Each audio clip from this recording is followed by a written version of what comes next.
Inilah hukuman itu. Terang telah datang ke dalam dunia, tetapi manusia lebih menyukai kegelapan daripada terang. Allah adalah terang, dan di dalam Dia sama sekali tidak ada kegelapan.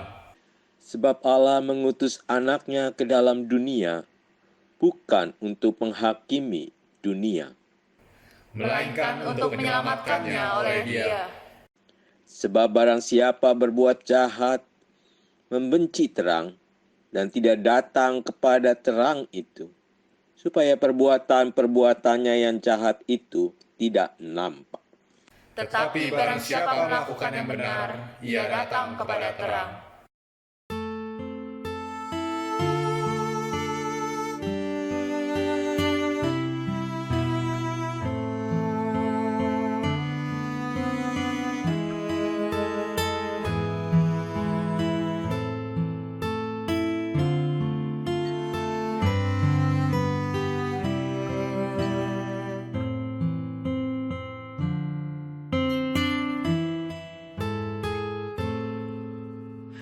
Yesus terangmu pelita hatiku, jangan kegelapan menguasaiku.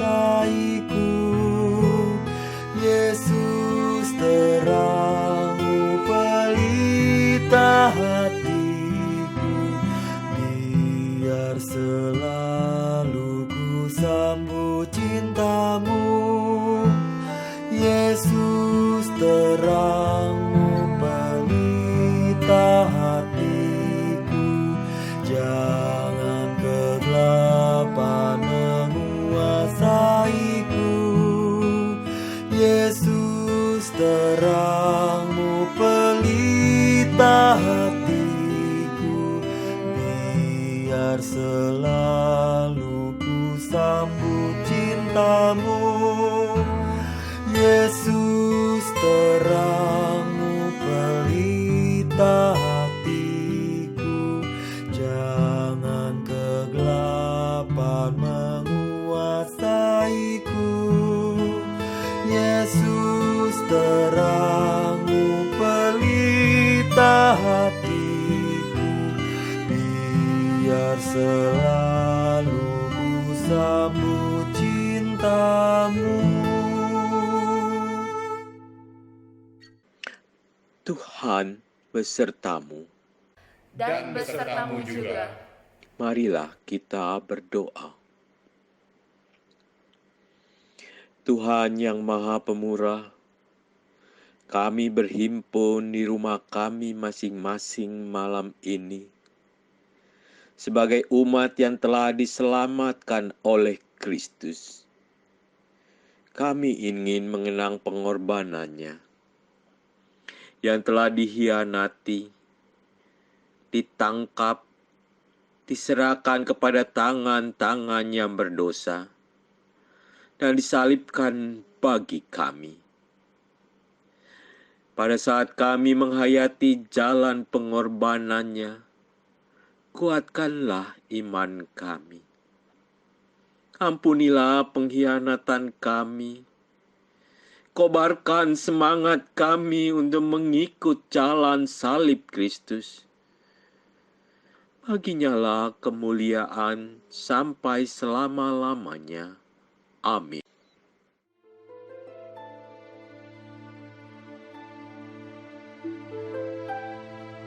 Sementara itu, sebelum hari raya Paskah mulai, Yesus telah tahu bahwa saatnya sudah tiba untuk beralih dari dunia ini kepada Bapa. Sama seperti Ia senantiasa mengasihi murid-muridnya, demikianlah sekarang Ia mengasihi mereka sampai kepada kesudahannya. Mereka sedang makan bersama, dan iblis telah membisikkan rencana dalam hati Yudas Iskariot, anak Simon, untuk mengkhianati Dia.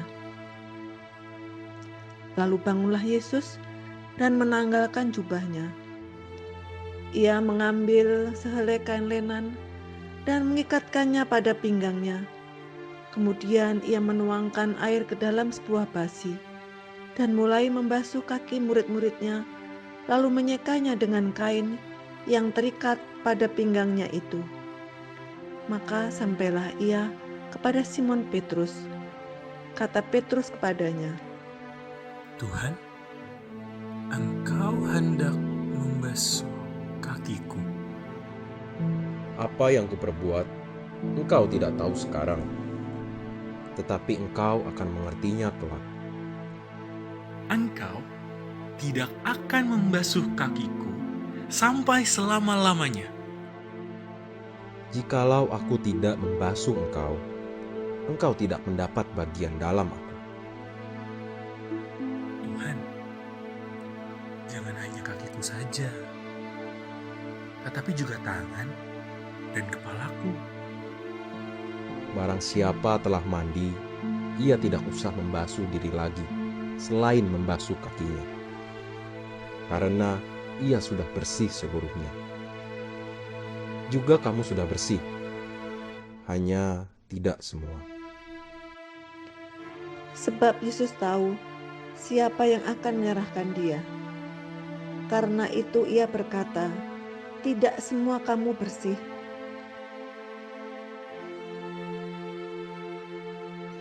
Saudara-saudara, tidak semua kita bersih.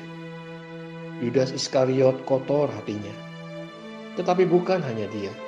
Petrus juga. Murid-murid lain juga. Begitu juga dengan saudara dan saya. Kotor. Ketika menyadari para murid berada dalam kondisi tidak bersih, Yesus tidak menyuruh mereka membersihkan diri, menghakimi, apalagi menghukum mereka. Sebaliknya, Yesus malah menanggalkan jubahnya, merendah, dan membasuh kaki murid-muridnya sebagai simbol pembersihan. Ya, simbol penyucian. Sekaligus juga simbol pelayanan yang muncul dari kasihnya kepada para murid dan kerelaannya untuk berkorban.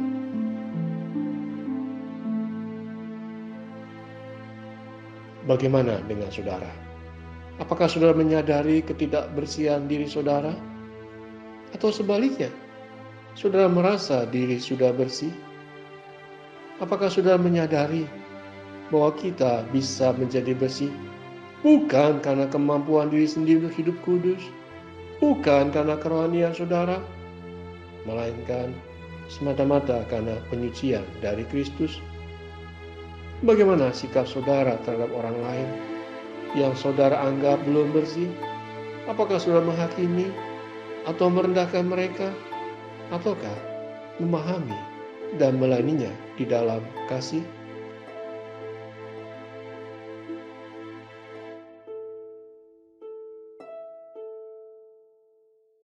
Saudara-saudara yang dikasihi Tuhan, mari kita memasuki doa hening.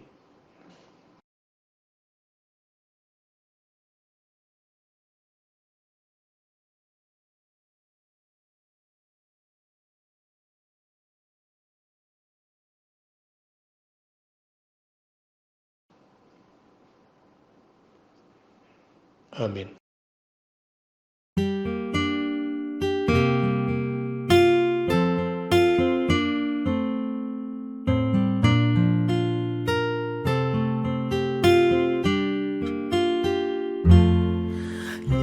Yesus, tebuslah segenap dosaku. Ku rindu Kau tinggal terus di hatiku.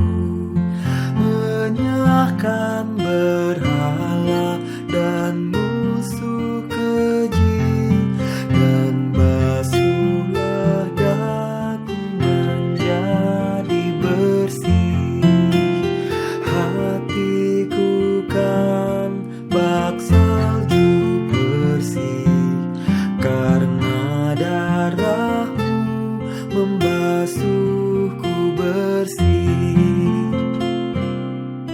Ya Yesus, sekarang tolong diriku supaya berpaut tetap padamu.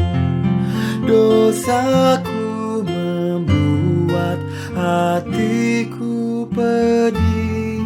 Oh, basuhlah daku menjadi bersih.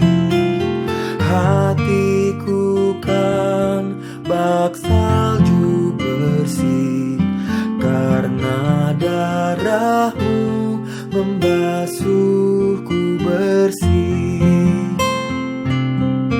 Ya Yesus, kau lihat ku menantimu, segera datanglah dan tebus hidupku.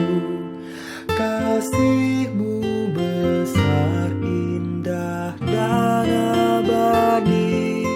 Oh, basuhlah daku menjadi bersih. Hatiku kan bak salju bersih, karena darahmu membasuhku bersih.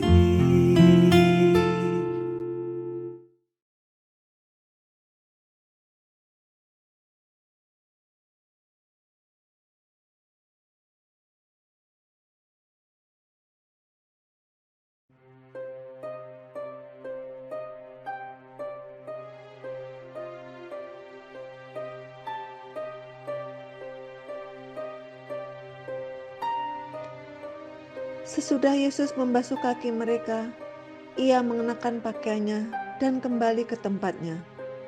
Lalu ia berkata kepada mereka, Mengertikah kamu apa yang telah kuperbuat kepadamu?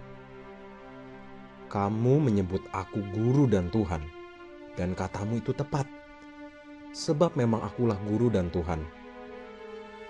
Jadi jikalau aku membasuh kakimu, aku yang adalah Tuhan dan gurumu, maka kamu pun wajib saling membasuh kakimu. Sebab aku telah memberikan suatu teladan kepada kamu, supaya kamu juga berbuat yang sama seperti yang telah kuperbuat kepadamu. Aku berkata kepadamu, sesungguhnya seorang hamba tidaklah lebih tinggi daripada tuannya, ataupun seorang utusan daripada dia yang mengutusnya. Jikalau kamu tahu semua ini, maka berbahagialah kamu jika kamu melakukannya. Aku memberikan perintah baru kepada kamu, yaitu supaya kamu saling mengasihi. Sama seperti aku telah mengasihi kamu, demikian pula kamu harus saling mengasihi. Dengan demikian, semua orang akan tahu bahwa kamu adalah murid-muridku, yaitu jikalau kamu saling mengasihi.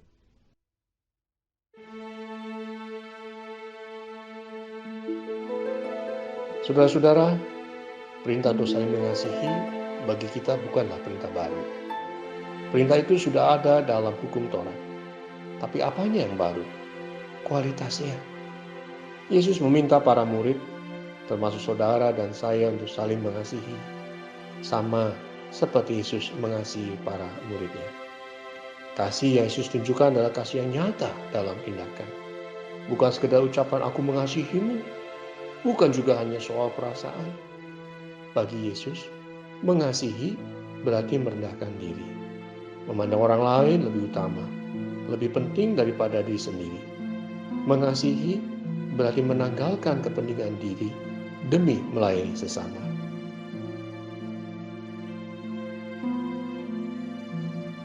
Seberapakah besar kasih saudara kepada pasangan, kepada keluarga, kepada sesama di sekitar saudara? Apakah kasih saudara itu nyata dalam tindakan? Atau hanya indah dalam perkataan? Apakah saudara rela berkorban? Rela mengalah seperti Yesus yang rela merendahkan diri dan mencuci kaki para muridnya? Ataukah saudara selama ini dikenal sebagai orang yang menang sendiri, sulit mengakui kesalahan dan meminta maaf?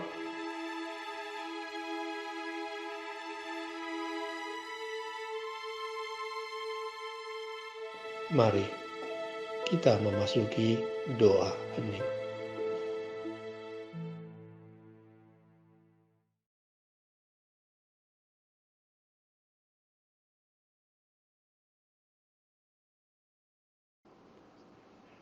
Amin.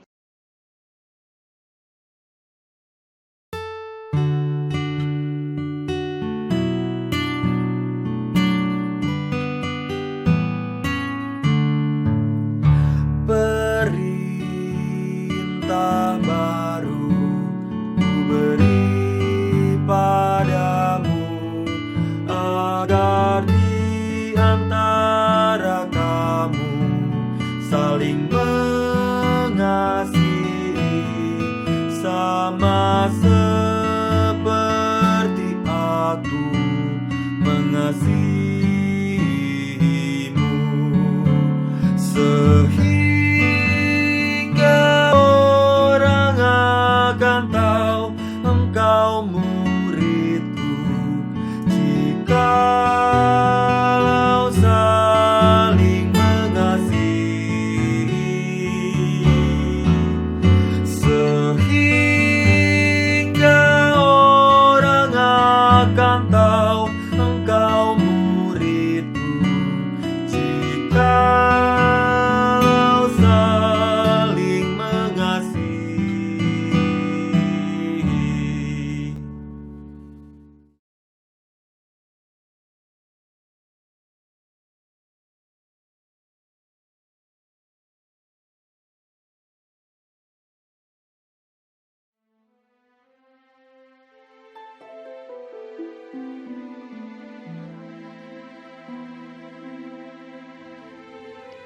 Yesus sangat terharu, lalu bersaksi, Aku berkata kepadamu, sesungguhnya seorang di antara kamu akan menyerahkan aku.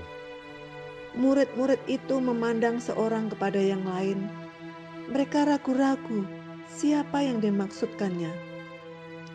Seorang di antara murid Yesus, yaitu murid yang dikasihinya, bersandar dekat kepadanya, di sebelah kanannya. Kepada murid itu Simon Petrus memberi isyarat dan berkata, Tanyalah, siapa yang dimaksudkannya? Tuhan, siapakah itu? Dialah itu, yang kepadanya aku akan memberikan roti, sesudah aku mencelupkannya. Sesudah berkata demikian, Yesus mengambil roti, mencelupkannya dan memberikannya kepada Yudas, anak Simon Iskariot. Dan sesudah Yudas menerima roti itu, ia kerasukan iblis. Maka Yesus berkata kepadanya, Apa yang hendak kau perbuat? Perbuatlah dengan segera. tidak ada seorang pun dari antara mereka yang duduk makan itu mengerti apa maksud Yesus mengatakan itu kepada Yudas. Karena Yudas memegang kas, ada yang menyangka bahwa Yesus menyuruh dia membeli apa-apa yang perlu untuk perayaan itu atau memberi apa-apa kepada orang miskin. Yudas menerima roti itu lalu segera pergi. Pada waktu itu hari sudah malam. Lalu Simon Petrus berkata kepada Yesus, Tuhan, kemanakah engkau pergi? Ke tempat aku pergi, engkau tidak dapat mengikuti aku sekarang. Tetapi kelak, engkau akan mengikuti aku. Tuhan, mengapa aku tidak dapat mengikuti engkau sekarang? Aku akan memberikan nyawaku bagimu. Nyawamu akan kau berikan bagiku. Sesungguhnya aku berkata kepadamu, sebelum ayam berkokok, engkau telah menyangkal aku 3 kali.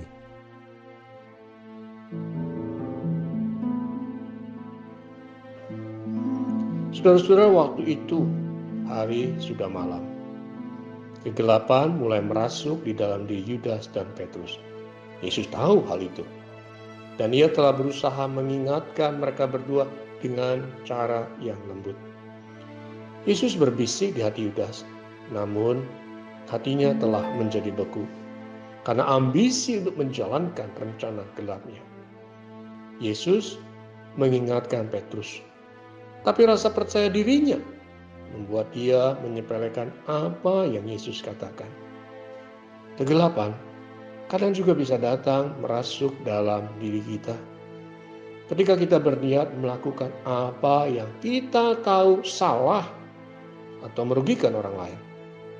Pada waktu itu, Yesus yang sama juga berbicara di hati kita, menegur, menyadarkan kita. Masalahnya, apakah kita mau mendengarkan suaranya yang lembut itu?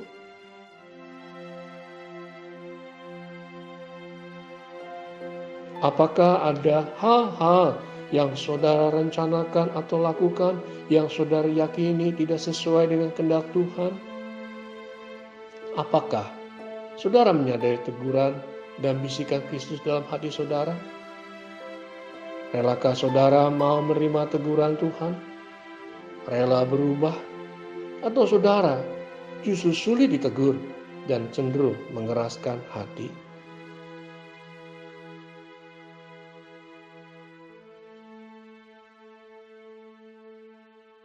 Mari kita memasuki doa hening.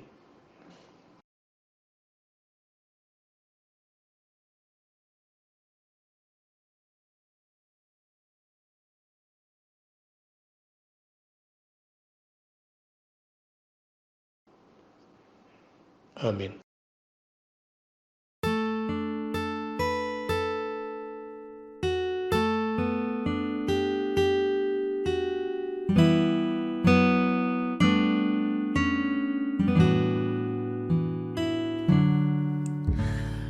Jika jiwaku berdoa kepadamu, Tuhanku, ajar aku terima saja pemberian tanganmu dan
Setelah Yesus mengatakan semuanya itu, keluarlah ia dari situ bersama-sama dengan murid-muridnya, dan mereka pergi ke seberang sungai Kidron. Di situ ada suatu taman, dan ia masuk ke taman itu bersama-sama dengan murid-muridnya. Maka datanglah Yudas juga ke situ dengan sepasukan prajurit dan penjaga-penjaga bait Allah yang disuruh oleh imam-imam kepala dan orang-orang Farisi, lengkap dengan lentera, suluh dan senjata. Maka Yesus yang tahu semua yang akan menimpa dirinya, maju ke depan dan berkata kepada mereka, Siapakah yang kamu cari? Yesus dari Nazaret. Akulah dia. Saat itu mundurlah mereka dan jatuh ke tanah. Maka Yesus bertanya pula, Siapakah yang kamu cari? Yesus dari Nazaret. Telah kukatakan kepadamu, akulah dia.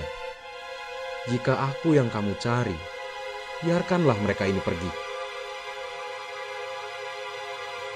Lalu Simon Petrus yang membawa pedang menghunus pedang itu, meletakkannya kepada hamba imam besar dan memutuskan telinga kanannya. Nama hamba itu Malkus. Kata Yesus kepada Petrus, Sarungkan pedangmu itu. Bukankah aku harus minum cawan yang diberikan Bapa kepadaku? Simon Petrus dan seorang murid lain mengikuti Yesus. Murid itu mengenal imam besar dan ia masuk bersama-sama dengan Yesus ke halaman istana imam besar. Tetapi Petrus tinggal di luar dekat pintu. Maka kata hamba perempuan penjaga pintu kepada Petrus, Bukankah engkau juga murid orang itu? Bukan. sementara itu hamba-hamba dan penjaga-penjaga bait Allah telah memasang api arang sebab hawa dingin waktu itu, dan mereka berdiri berdiam di situ. Juga Petrus berdiri berdiam bersama-sama dengan mereka. Simon Petrus masih berdiri berdiam. Kata orang-orang di situ kepadanya, Bukankah engkau juga seorang muridnya? Bukan. lalu berkatalah seorang hamba imam besar, seorang keluarga dari hamba yang telinganya dipotong Petrus. Bukankah engkau kulihat di taman itu bersama-sama dengan dia? Maka Petrus menyangkanya pula, dan ketika itu berkokoklah ayam.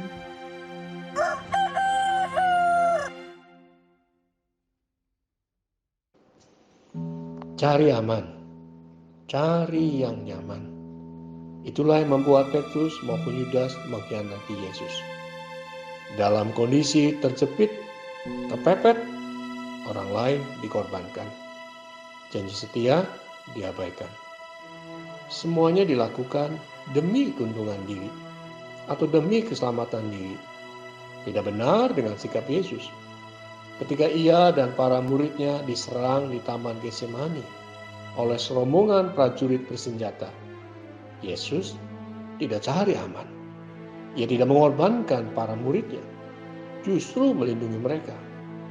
Dengan tegas ia berkata kepada mereka yang ingin menangkapnya, Akulah dia yang kamu cari. Tangkaplah aku, tapi biarkan mereka ini pergi.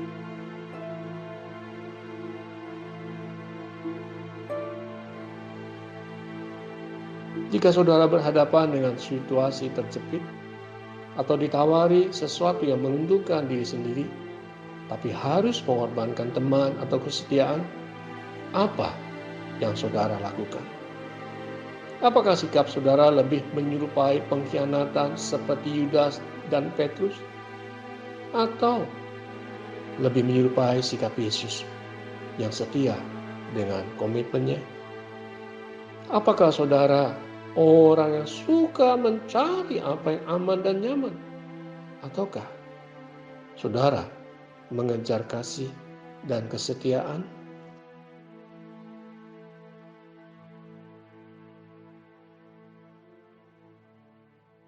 Mari kita memasuki doa hening.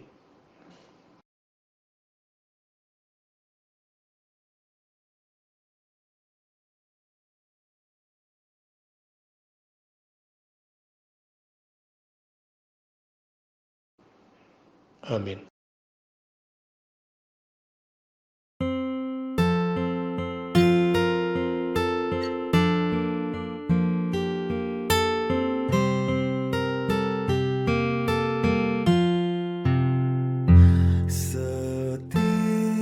Setiakah diriku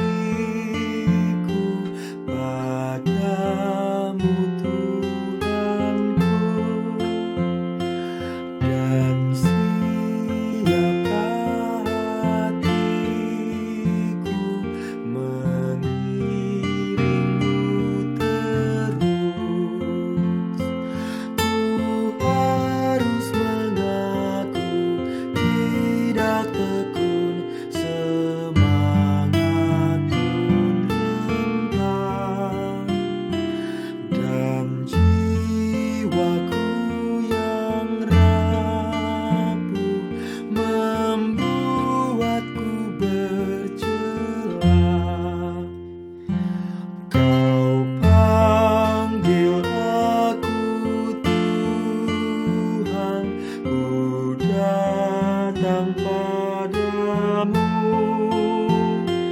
Dengan rendah hatiku, ku terima tugasku. Kobarkan semangat di hatiku, kuatkan imanku, dan tuntun aku Tuhan, arahkanlah niatku, menapak jalan Tuhan, meski letih lesu, tetap Engkau ku turut, apapun maksudmu. Engkaulah jalanku, kebenaranku, Kaulah hidupku. Jadikanlah hamba-Mu berguna di ladang-Mu.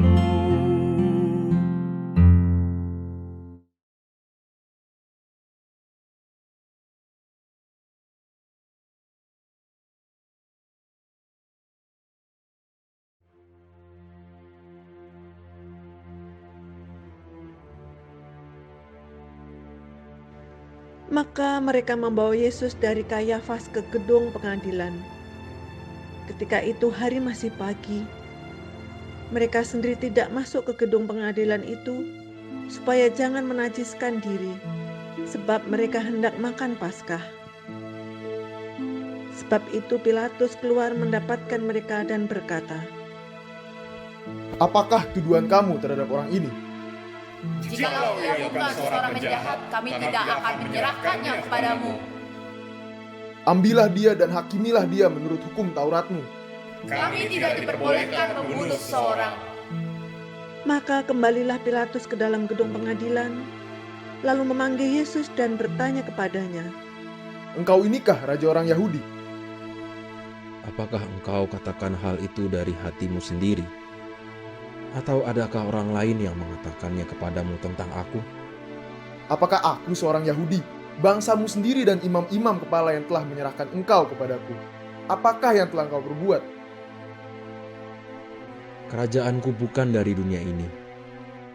Jika kerajaanku dari dunia ini, pasti hamba-hambaku telah melawan, supaya aku jangan diserahkan kepada orang Yahudi.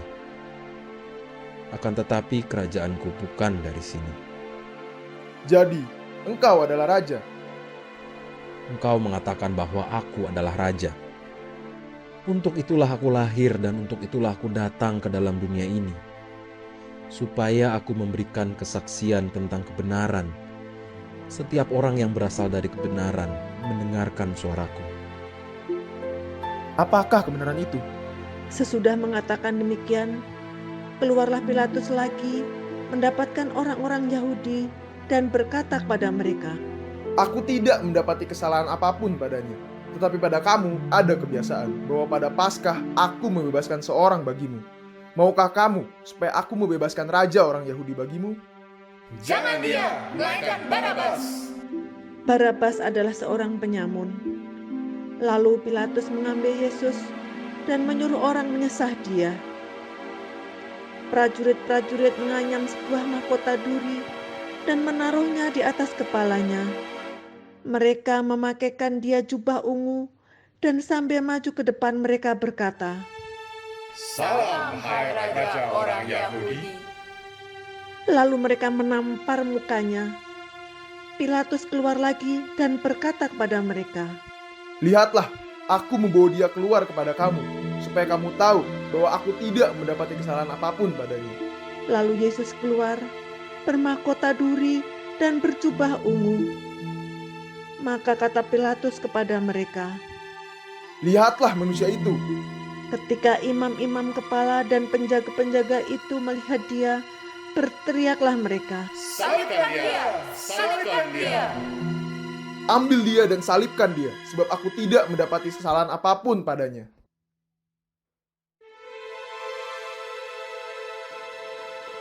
Apakah kebenaran itu? Tanya Pilatus. Dia bertanya, bukan karena tidak tahu apa yang benar atau mana yang benar. Dia tahu siapa yang benar. Ketika dia tidak menemukan kesalahan apapun dalam diri Yesus, ia juga tahu apa yang benar, yaitu melepaskan orang benar dari hukuman. Yang sulit bagi Pilatus adalah menjalankan kebenaran. Menegakkan kebenaran dengan segala konsekuensinya. Ketika sadar bahwa tindakan membebaskan Yesus akan membuat dirinya dibenci rakyat dan tidak lagi populer, Pilatus akhirnya memilih untuk tidak berpihak kepada kebenaran. Orang yang teguh melakukan apa yang benar, membela orang yang benar, memang kadang harus menempuh jalan yang sepi, melawan arus. Jalannya tidak mudah, tapi itulah jalan yang Tuhan ingin kita lalui. Sudikah kita menjalankan apa yang benar?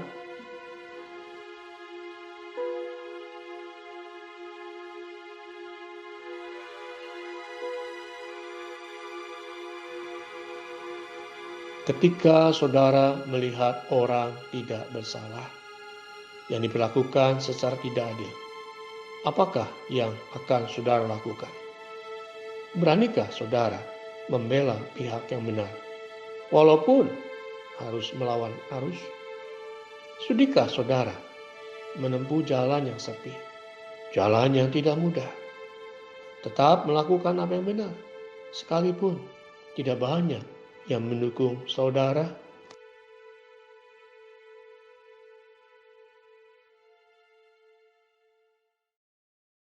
Mari kita memasuki doa hening.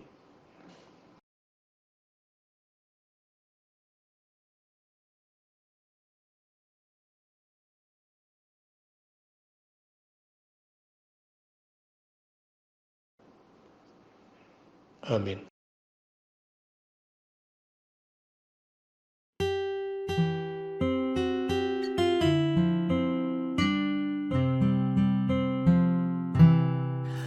Tak mudah jalanku yang menuju ke surga, sebab banyaklah duri jerak. Tak mudah jalanku, tapi Yesus yang pimpin, sehingga aku pun tak sesat. Sungguh tak mudah jalanku, sungguh tak mudah jalanku, tetapi Yesus Tuhan dekatku berjalan, meri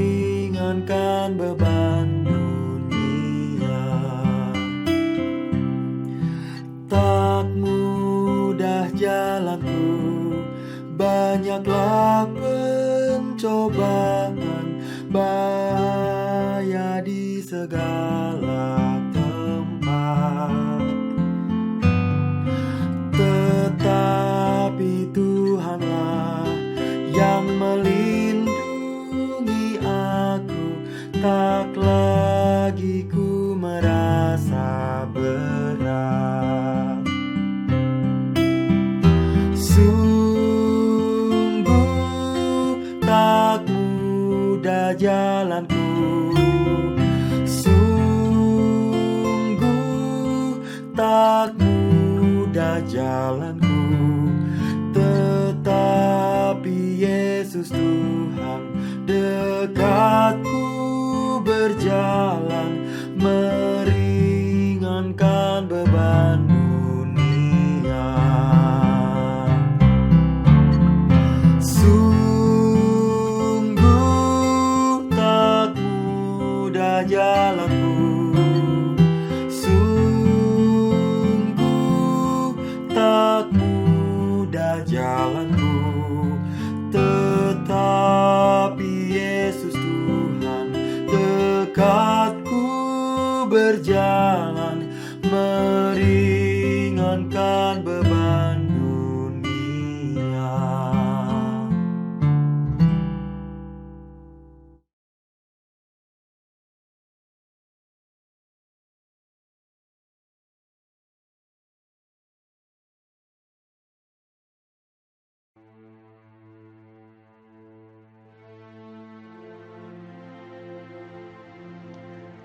Akhirnya Pilatus menyerahkan Yesus kepada mereka untuk disalibkan. Mereka menerima Yesus. Sambil memikul salibnya, ia pergi keluar ke tempat yang bernama tempat tengkorak, dalam bahasa Ibrani Golgota. Dan di situ ia disalibkan mereka, dan bersama-sama dengan dia disalibkan juga dua orang lain, sebelah menyebelah, Yesus di tengah-tengah. Dan Pilatus menyuruh memasang juga tulisan di atas kayu salib itu, bunyinya, Yesus orang Nazaret, Raja orang Yahudi.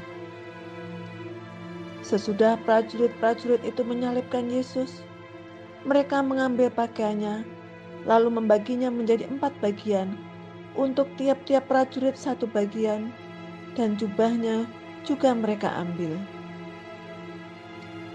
Dan dekat salib Yesus berdiri ibunya dan saudara ibunya, Maria, istri Klopas, dan Maria Magdalena.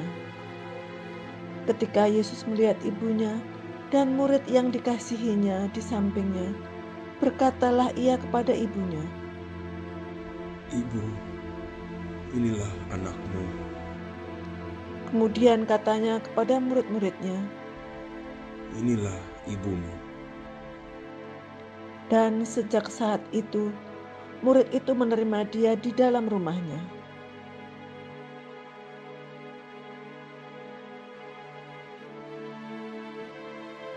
Di dalam proses penyaliban, Tuhan Yesus sama sekali tidak diperlakukan secara manusiawi.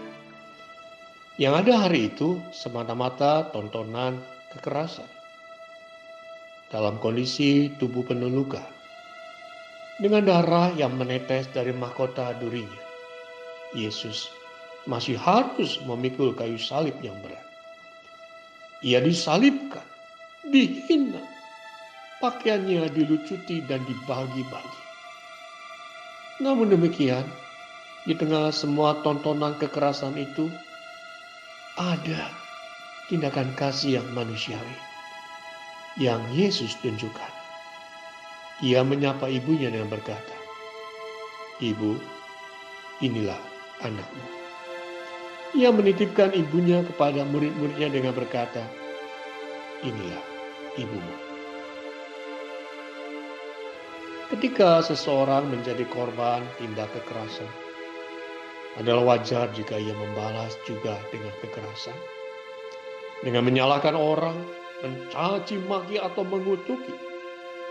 Kekerasan bisa mengubah hati lembut menjadi keras dan pahit. Namun tidak demikian dengan hati Yesus. Sampai akhir hidupnya, kasihnya tidak luntur. Di tengah penderitaan yang ia alami, perhatiannya masih tertuju kepada ibu dan para muridnya.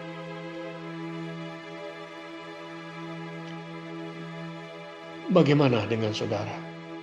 Apa yang saudara lakukan ketika saudara diperlakukan tidak adil, dihina, atau dicerca? Apakah kekerasan dan ketidakadilan yang saudara alami mengubah hati saudara menjadi keras? Ataukah saudara tetap ingin memiliki hati lembut seperti hati Yesus yang penuh kasih dan pengampunan?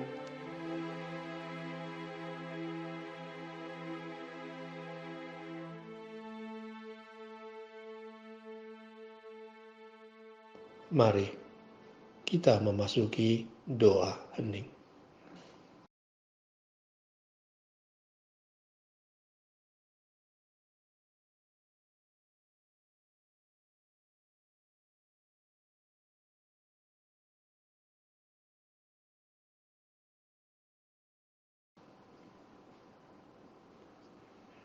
Amin.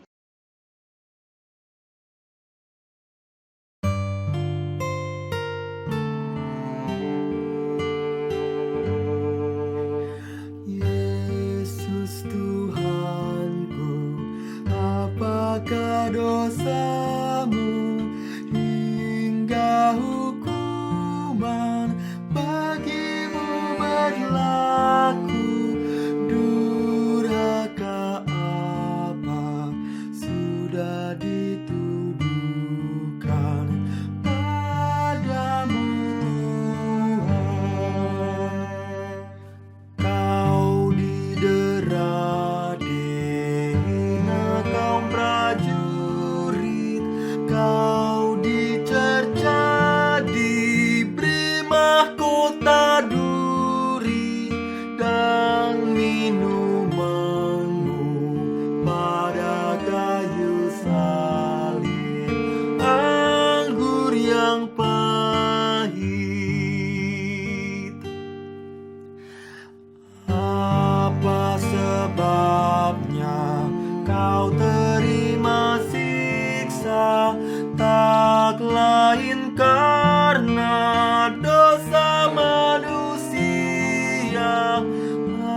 Aku sendiri dan kesalahanku jadi bebanmu. Kau harus mati walau tak berdosa.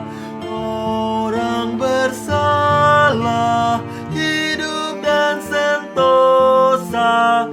Bebaskan kami yang telah mengaminkan kau disalibkan.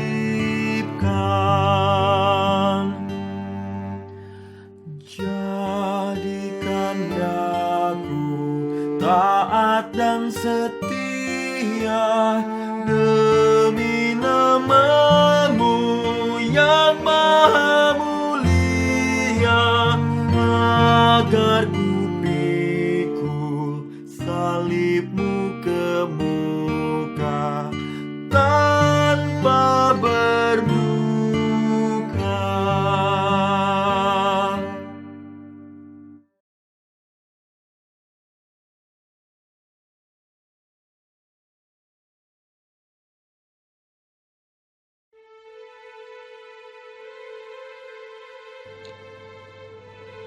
Sesudah itu, karena Yesus tahu bahwa segala sesuatu telah selesai, berkatalah ia, Aku haus. di situ ada suatu bekas penuh anggur asam. Maka mereka mencucukkan bunga karang yang telah dicelupkan dalam anggur asam pada sebatang hisop, lalu mengunjukkannya ke mulut Yesus. Sesudah Yesus meminum anggur asam itu, berkatalah ia, Sudah selesai. Lalu ia menundukkan kepalanya dan menyerahkan nyawanya.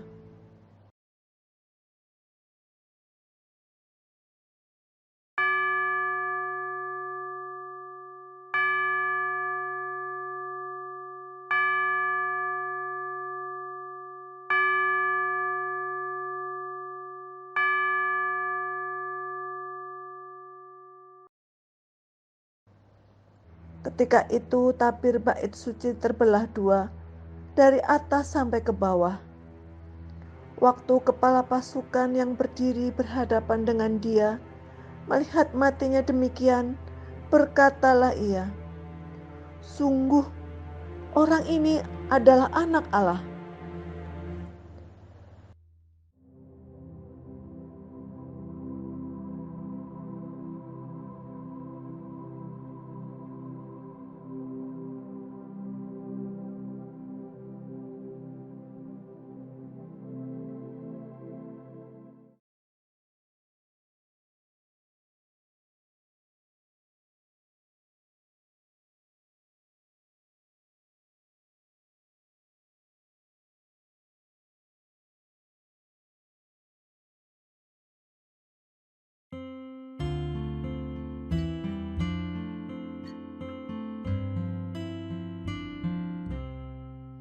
Memandang salib Rajaku yang mati untuk dunia, ku rasa hancur congkakku dan harta hilang harganya.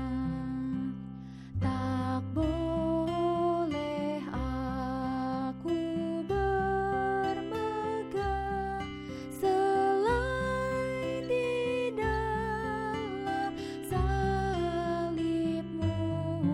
Ku buang nikmat dunia demi darahmu yang kudus.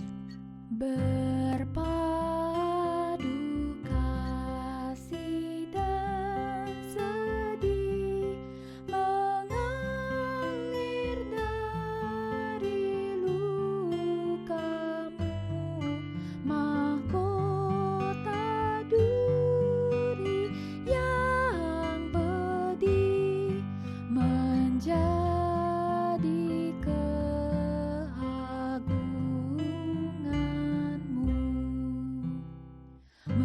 Melihat darah lukanya membalut tubuh Tuhanku, ku mati bagi dunia dan dunia mati bagiku. Andaikan jagat milikku dan ku serahkan padanya, tak cukup bagi Tuhanku diriku yang dimintanya.